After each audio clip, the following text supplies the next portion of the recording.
Guys, welcome back to another Broadcasting YouTube video. Today we got our top 24 wide receivers for week 7 of fantasy football. And boys, before we get into it, we have a free group chat on our chalkboard which gives you our full rankings. In this video, we only ranked 24 wide receivers. On there is top 48. We've got 36 RBs, 20 tight ends, 20 QBs, waiver wire advice, trade advice, so much free stuff to help you win your matchup. It's the first link in the description. Go check out the absolutely free chalkboard. And guys, we finally got a new receiver at the number 1 spot. It's a crazy week for wide receivers on bye. No Cooper Kupp, no AJ Brown, no Justin Jefferson, no Stephon Diggs for the elite guys. So number 1 this week is Tyreek Hill. Tyreek Hill has been balling, got a great matchup. Steelers, I believe, are still the worst or one of the worst teams against wide receivers in fantasy. Tyreek Hill, number 1 receiver for fantasy football this week. And at our wide receiver 2, we have Jamar Chase. Jamar Chase was a bit concerning to start the year, but last week he finally broke out over 32 fantasy points. He absolutely went crazy this week. Has a decent matchup. We like him as our wide receiver 2. And the last elite wide receiver 1 this week is Davante Adams. Davante Adams had a bye last week, obviously didn't play,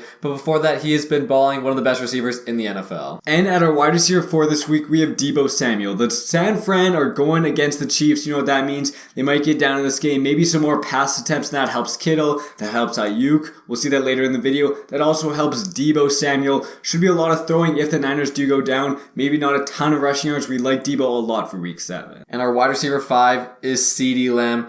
Dak Prescott is finally returning, and the Cowboys throw the ball so much more when Dak plays compared to Cooper Rush. CeeDee Lamb, obviously week 1 had tons of targets, didn't have tons of points, but again, hopefully some of those targets can turn into completions, which gives him tons of upside for fantasy football. And at our wide receiver number 6, we have Amon-Ra St. Brown. St. Brown was disappointing last time he played because he played less than 40% of snaps. He clearly wasn't healthy. They clearly weren't trying to use him as their wide receiver 1, but we saw in the first couple weeks, he balled out, averaged easily over 20 points per game. This week, we like him back to be that early season Amon-Ra. Super high points.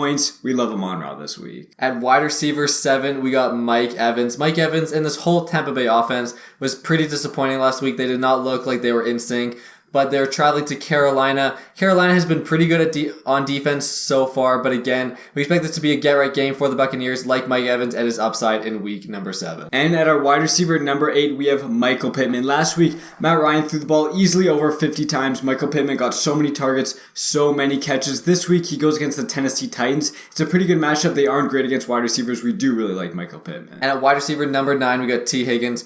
Always a pretty safe option. Yes, didn't have a ton of points last week, but got 10 targets. You always like to see that volume. Always gives him upside. And like Chase, got a pretty solid matchup against the Atlanta Falcons. And next up at wide receiver 10, we have Jalen Waddle. Jalen Waddle last week was decent, but the 2 weeks before, 5 fantasy points in PPR leagues. He needs Tua back, and Tua is finally back. The first couple weeks, he was balling out. Also has a great matchup against the Steelers. The Steelers did do pretty good against the Bucs last week, but before that, they were number 32 worst in the league against wide receivers. Great matchup for Waddle, and we love him this week. And at wide receiver 11, we got DeAndre Hopkins. DeAndre Hopkins is finally back from a 6-game suspension, and he's got a great matchup. The Saints defense, yes, is pretty good, but Lattimore is not playing. They aren't going to have their number 1 corner. D-Hop is going to be this clear number 1 wide receiver for Kyler Murray. Love his upside in his first game back this season. And the last wide receiver 1, we have Chris Godwin. Just like Mike Evans, might not be the best matchup on paper. Carolina is not bad, but this Bucs is due for a bounce back week. Last week, they were terrible against Pittsburgh. Mike Evans is going to do good. We like Chris Godwin. Gets a lot of targets in this offense. First player in the elite wide receiver tier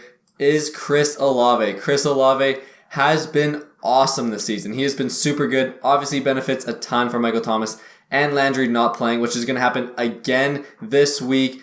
Great matchup. Chris Olave is again going to be that clear wide receiver 1. He has tons of upside. And next up at wide receiver 14, we have DK Metcalf. Last week, him and Tyler Lockett had a stinker week, both under 6 points, but the last 3 weeks, he's 17 plus points. It's a mid matchup against LA Chargers, but we like DK as a wide receiver 2. Next up, we got Mike Williams. He was pretty horrible last week, but it was against Patrick Surtain. Obviously, Surtain, a great corner. Should be a better matchup against the Seattle Seahawks, and we expect him to be a lot better than he was last week. And right after Mike Williams, we have Keenan Allen. If Keenan Allen doesn't go again this week, Mike Williams for sure moves up in the rankings. But if Keenan's back, He gets more targets than Mike Williams. Mike Williams is more of a red zone threat. They're very back-to-back on our rankings. And first player in the wide receiver 2 range is Tyler Lockett. Again, like DK, both were pretty bad last week, but again, like the matchup a lot against the Chargers. Expect a bounce-back game for both DK and Tyler Lockett this week. And next up at wide receiver 18, we have Allen Lazard. We think he's the wide receiver 1 now in Green Bay. Got a touchdown last week. Is getting a good amount of targets. Aaron Rodgers has been throwing so many passes. The defense hasn't been amazing.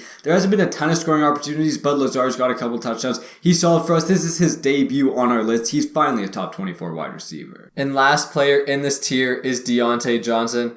Deontay Johnson hasn't been that good this season, but we're hoping it'll be a better matchup for him. Kenny Pickett should be returning on Sunday Night Football. They're versing the Miami Dolphins. Again, don't love his upside, but he's pretty safe. He's a mid wide receiver 2. And the first player in the borderline wide receiver 2 tier is Jacoby Myers. Last week, only put up 10 points, but all 3 weeks before that, he was averaging over 17 points. He's a clear Patriot number 1 wide receiver. We don't know for sure who's going to QB, but no matter what, Jacoby Myers is going to get his targets in week 7. And next up, Courtland Sutton has fallen down our rankings. He was obviously not that good last week. I believe he only had 3 targets. Again, looked pretty bad. Jerry Jeudy got more targets than him. Slowly but surely, we're creeping up. Jerry Jeudy maybe even should be ahead of him. But again, Courtland Sutton is a super low-end wide receiver 2 this week. And next up, wide receiver 22, we have Amari Cooper. Last week, we loved him. He put up over 14 points, had a decent game. This week, though, going against the Ravens, a decently tough matchup. And the thing is, he's playing away. Amari Cooper, for some reason, always balls out at home, doesn't do amazing away. If he was home, he'd probably be a bit higher on this list. But no matter what, he's the Browns' wide receiver 1. Next up, another player debuting for the first time in our top 24